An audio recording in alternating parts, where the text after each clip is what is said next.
আরিফ, যুক্তরাষ্ট্রের নিউ ইয়র্কের মেয়র নির্বাচন যত এগুচ্ছে, মামদানির প্রতি অভিবাসীদের সমর্থন ততই জোরদার হচ্ছে।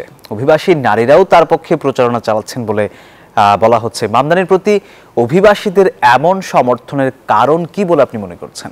দেখুন, মামদানির প্রতি অভিবাসীদের যে আকর্ষণ, তার মূল কারণ হচ্ছে উনি একজন তরুণ এবং এশীয় একজন নেতা। যে এখানে যেভাবে উনি একটা ক্রেজ সৃষ্টি করেছে, যার জন্য কিন্তু একটা অন্যরকম অভিবাসীদের কাছে ভালো লাগার ব্যক্তিতে পরিণত হয়েছেন। এবং উনি এখন পর্যন্ত যে প্রতিশ্রুতিগুলো দিয়েছেন যে মেয়র হলে নিউ ইয়র্ক সিটিকে যে 5টা বড় রয়েছে নতুন করে সাজানো হবে, এবং সত্যিকার অর্থে তরুণ প্রজন্ম থেকে শুরু করে সবাই সেটা বিশ্বাস করতে শুরু করেছে।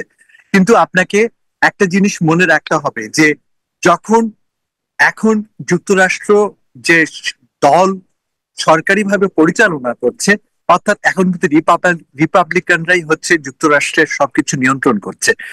যদিও নিউ ইয়র্ক সিটিকে অলওয়েজ ডেমোক্রেটদের ঘাঁটি বলা হয়, অর্থাৎ ডেমোক্রেটরা সবসময় নিউ ইয়র্কের মেয়র হিসেবে এখানে শাসন করে আসছে। তো সেখানে রিপাবলিকানরা কিন্তু সত্যিকার অর্থে সরকারি দলের ডোনাল্ড ট্রাম্প থেকে শুরু করে আপনি জানেন যে সবাই কিন্তু মামদানির এক ধরনের পক্ষে কিন্তু কথা বলছেন না।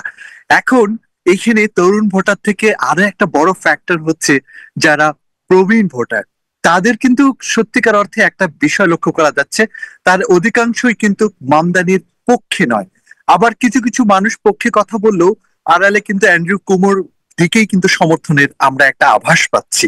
তো সব মিলিয়ে কিন্তু সত্যিকার অর্থে এক ধরনের চ্যালেঞ্জিং একটা এনভায়রনমেন্ট কিন্তু আমরা লক্ষ্য করছি। তো এখন শেষ মুহূর্তের গণনায় যদিও মামদানি এগিয়ে, তারপরে সত্যিকার অর্থে কিন্তু কিছুই বলা যাচ্ছে না যে আসলে কি ঘটবে। আরিফ, আপনাকে ধন্যবাদ।